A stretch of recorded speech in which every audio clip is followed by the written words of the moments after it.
It's been a week, full-time on the road. We're gonna talk about the things we've learned. Go. Don't be afraid to say hi to people you don't know, because people are super nice, so put yourself out there. One thing I've learned is not everyone wants to be talked to. I could start a conversation with everyone and give them all a tour of my trailer, but not everyone's like that. We learned how to use our wheel chocks properly. Oops. We learned that this was even better than I could have imagined. This is living on the road is the best kept secret ever. And we're sharing it with you in confidence.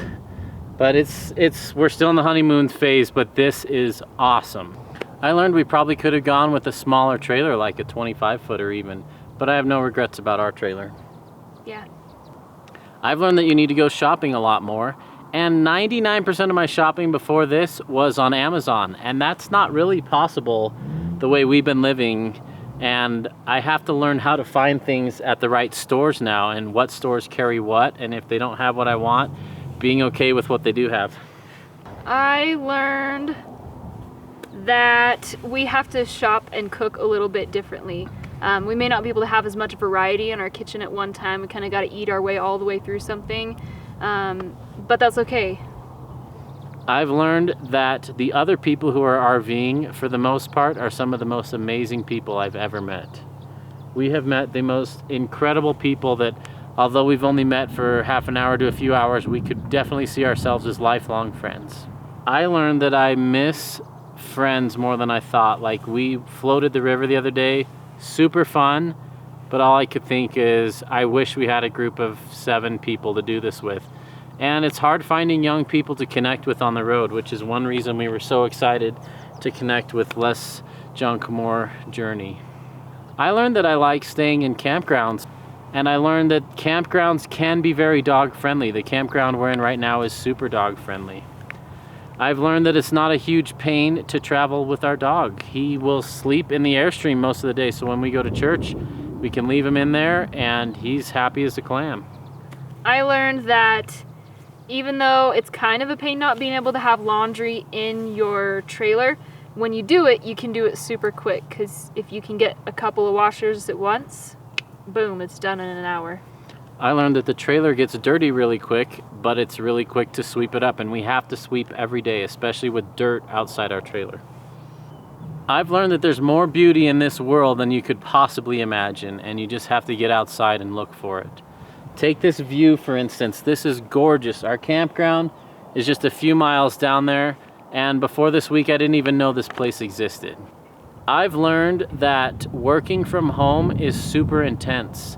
I get way more tired now at the end of the day because it's such laser focused work, and I'm able to get a ton done, but it's exhausting because the amount of work that I put in is so much more than I would put in at a regular desk job, because there's no water cooler conversations, there's no interaction like that, which is a bit of a downfall too. It gets a little bit lonely, but I'm glad for the group that I work with and the company that I work for. I'm really appreciative for them for allowing me to do this. I've learned that Wi-Fi in your camp can actually be usable, and we've been depending on it for the past week, and it's been wonderful. I haven't had the internet drop out or cause any problems that have resulted in me not being able to do my work. Now on the weekends, it's so busy we can't upload a YouTube video or hardly check our email, but on the weekdays we're good. I learned to put the toothbrushes away before we'd trundle down the road with our trailer, otherwise they wind up on the bathroom floor, and that's yucky. I've learned that it's really tough to stay connected with your loved ones back home because you're involved in your surrounding, but you forget to take care of things outside of that. And we're gonna have to plan things like Mondays we call this person, Tuesdays we call that person, just so we make sure we keep those connections alive. We know all of you are out there watching this and we love you, but we haven't heard from you, and we want to hear from you and have a real relationship, not a one-sided relationship.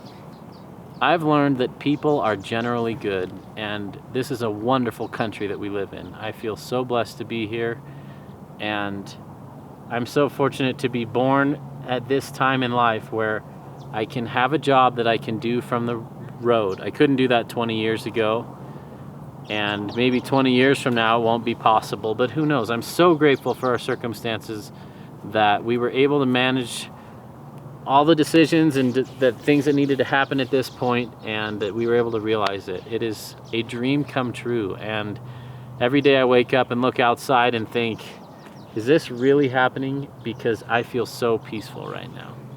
I've also learned that it's unrealistic to expect to stay at a place for a month at a time in the summer months, no matter where it is, because the places fill up in pockets and they never have spot 25 open for a month straight. And so what you may have to do is book a week at a time. We've been lucky in that we've been able to book where we wanted to in 1 week chunks, and that hasn't been a problem. We're hoping that continues moving forward and the parks aren't so packed that we can only book one night at a time. And we're also learning, like we'd hoped and thought, that staying in one place for 2 weeks is still not enough. And there's so many places to do here in Pagosa, and we're just barely scratching the surface. We could go on a hike every night for a month and see all the beautiful stuff here. I have learned that you should never wait an extra moment to chase your dreams. Find what makes you happy, what makes you feel peace in life, what makes you connect, what makes you feel alive, and find out how to channel that and embrace it and go chase that.